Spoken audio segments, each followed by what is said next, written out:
voy a contar un poco la experiencia concreta de Torre Perojil, que es un municipio de Jaén, de España, una experiencia de las más antiguas, de cómo lo diseñamos. Pensar en el contexto, es un municipio de 8.000 habitantes solo. Un modelo así difícilmente nos podría servir para Lisboa o para Sevilla, pero sí, en este caso para un municipio era suficiente. Pensemos siempre en que tienen que ser procesos lo más sencillos posibles para la gente. Estamos tratando de acercar a la ciudadanía a que participe en la gestión pública, pero no les podemos transmitir ni pretender, porque entre otras cosas ni sería operativo ni tiene ningún ingrediente especialmente atractivo, que ellos entren directamente a la lógica institucional, a veces tan burocrática, a veces tan absurda, a veces tan poco operativa, ¿no? Entonces, tenemos que hacer procesos sencillos donde diferenciemos bien las funciones y unos órganos operativos donde ellos sientan claros cuáles son sus papeles. Mirad, estos fueron los ejemplos para el caso de Torre Perojil, que es similar a otras muchas experiencias. Pueden variar los nombres, pero no demasiado las estructuras. Estas son las asambleas. Estos son aquellos 8 barrios que veíais antes, aquí son 10, porque por cierto esto cambió con el tiempo. Hemos insistido, tienen que ser procesos dinámicos que se adapten constantemente a la dinámica social y del propio proceso. Entonces son las asambleas, que por cierto son, digamos, los espacios donde se va a practicar más directamente democracia directa, ¿verdad?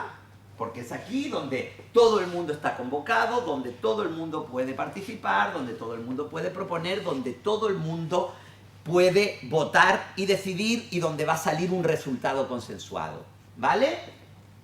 Por tanto, las asambleas son un órgano que varía, o sea, quiero decir, puntual, que se reúne 2, 3 veces al año, pero son un órgano clave, absolutamente clave. Sin esto no podríamos entender casi lo demás. Estos serían los 2 otros órganos, ¿vale? Le llamamos Consejo de los Presupuestos Participativos y básicamente tiene un órgano ciudadano y un órgano técnico-político. Estas son las 2 entidades. Entre ellos se tiene que dar el diálogo de que lo que se propone, vota y decide a nivel de las asambleas sea debatido, estudiado técnicamente y aprobado en el proceso entre los políticos y los ciudadanos representantes. Mirad, esto es ya en detalle la dinámica dentro del Consejo de los Presupuestos Participativos. Por una parte, una mesa ciudadana de representantes, que ahora vemos cómo la compusimos, y por otra parte la Comisión Técnica y Política, ¿vale? Ellos tienen que discutir la viabilidad de las propuestas. Yo creo que lo tenéis claro, la gente puede proponer muchas cosas, la mayoría muy sensatas por lo demás. Y hay unos resultados que salen directamente de las asambleas. Sin embargo, siempre tenemos que ver esta lógica de que sean técnicamente viables, ¿verdad? El diálogo entre estos 2 órganos, una comisión técnico-política y una comisión ciudadana, es la que nos tiene que llevar a la propuesta definitiva que se apruebe. Y evidentemente lo que ellos discuten solo viene de lo que las asambleas y los ciudadanos han propuesto, no son cuestiones que ellos deciden discutir. Sabemos que hay casos que no es así, sabemos que hay casos que las propuestas vienen directamente desde el Ejecutivo, ¿verdad? Ahí vais viendo las variantes. En el caso que yo os cuento, las propuestas solo podían venir de parte de la ciudadanía o de las asociaciones o incluso del ayuntamiento, pero con ciertos filtros, y ellos tenían que discutir la viabilidad de si esa propuesta se podía o no se podía realizar. Si económicamente se podía, si era competencia del ayuntamiento o de la entidad correspondiente realizarla, si había los recursos, si técnicamente no había ninguna cuestión que lo impidiera. Todo ese tipo de cuestiones son las que se debaten aquí. ¿Cómo se compuso en Torre Perojil ese órgano ciudadano? Decíamos que las asambleas eran de democracia directa. Aquí, y eso es la democracia participativa, aquí básicamente es un espacio de democracia representativa. Lo que pasa es que el papel de lo representativo aquí es mucho menor porque las decisiones se están tomando en las asambleas, que son los espacios de democracia directa. Pero ¿cómo compusimos esta mesa? Es una mesa ciudadana de representantes.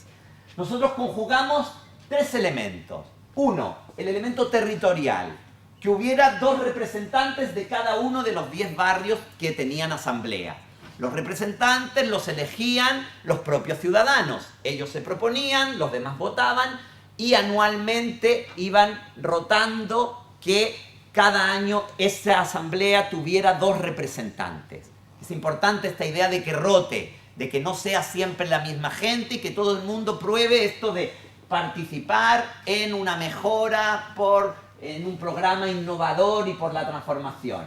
En ese sentido, 20 personas de los barrios, 8 personas del área asociativa, algo sabréis de este debate, qué punto es Giovanni también lo ha tocado esta mañana, la idea de individuos, grupos, cómo conjugamos esta cuestión.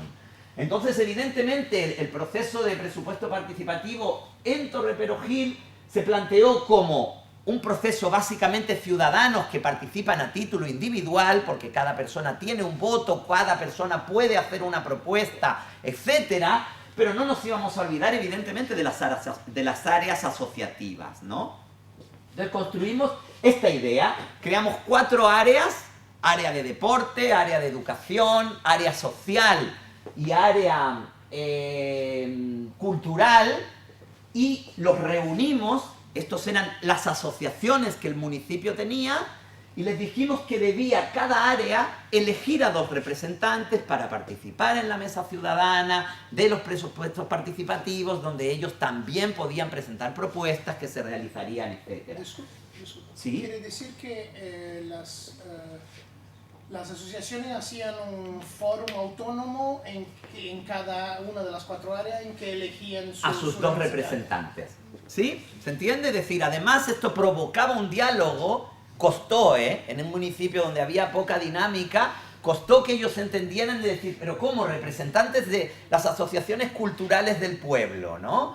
Y entonces representantes de 2 de nosotros, pero no es que yo soy de la asociación tal, no, es que yo soy de la asociación cual, no, tenéis que representar al área de las asociaciones culturales del municipio y vosotros a las áreas de las asociaciones deportivas, aunque seáis de equipos contrarios que tengáis mucha rivalidad cuando jugáis a fútbol, ¿no? Es decir, en hacerlos entrar a esta dinámica, esto parece solo organizativo, pero aquí en el fondo nos enfrentamos a muchas dificultades porque ha habido procesos en España. En España el primer proceso, digámoslo así, lo abortó el tejido asociativo.